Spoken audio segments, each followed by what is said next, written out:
Ah, les films français. Les films de comédie français. C'est vraiment pas ouf, n'est-ce pas? Ça, c'est exactement ce que disent les gens qui ont été voir Aladdin au cinéma et qui le regrettent amèrement. Mais alors, ont-ils vraiment tort? Les films de comédie français sont-ils tous à jeter? Bah non, bien sûr.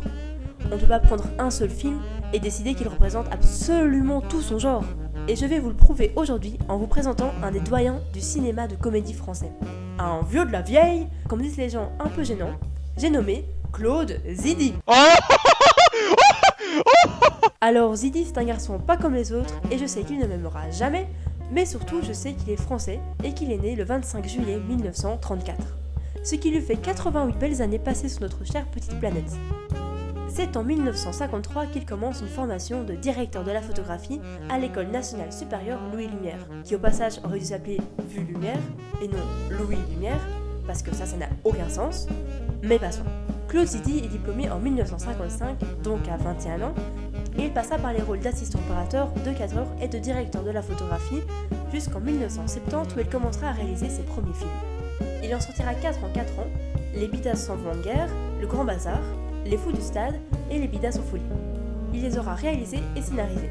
Ses têtes d'affiche seront les Charlots, un groupe de musique humoristique français qui sont clairement des monuments de l'enfance des gosses des années 60. C'est la mélodie, elle agit ma moelle de lit. Mais apparemment pas de la moitié de nos abonnés Insta. Sortira également en 1974, la même année que Les Bidas en folie, un des succès de Claude Zidi, La moutarde me monte au nez.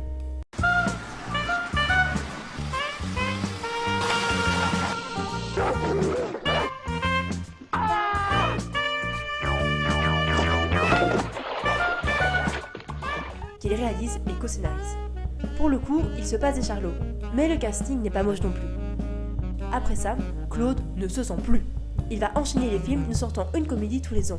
Durant cette période, il réalisera notamment L'aile ou la cuisse avec Louis de Funès et Coluche, sorti en 1976, et d'ailleurs, son seul vrai flop entre 1970 et 1980 est Bête mais discipliné, sorti en 1979. Mais un an après ce film, il sort Les Sous-doués et Inspecteur Bavure. Oui, 2 films en un an. Est-ce que ça vous étonne?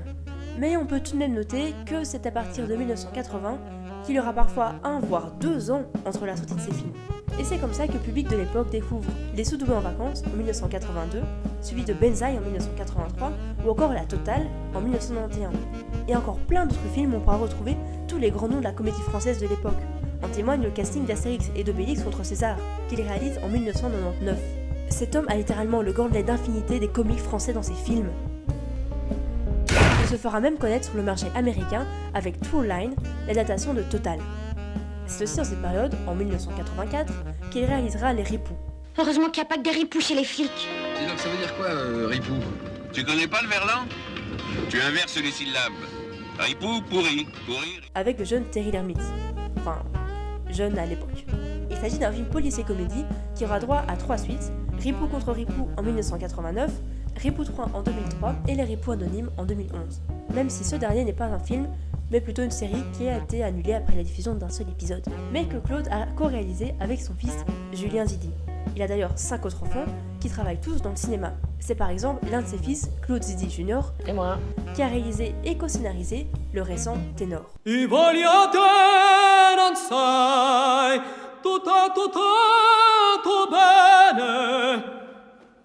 Bien, señora. On peut dire qu'il a assuré la relève. Aujourd'hui, c'est après plus de 30 ans de carrière et en laissant 25 films derrière lui qu'il prend sa retraite. Claude Zidi est une sorte de fenêtre sur une autre époque du cinéma, et une autre génération. N'étant pas né dans les années 60, je ne me rends pas bien compte de ce qu'il a pu apporter au cinéma de comédie français. Mais je sais au moins qu'il en est l'une des plus grandes figures. La plupart de ses œuvres sont cultes ou encore appréciées de nos jours.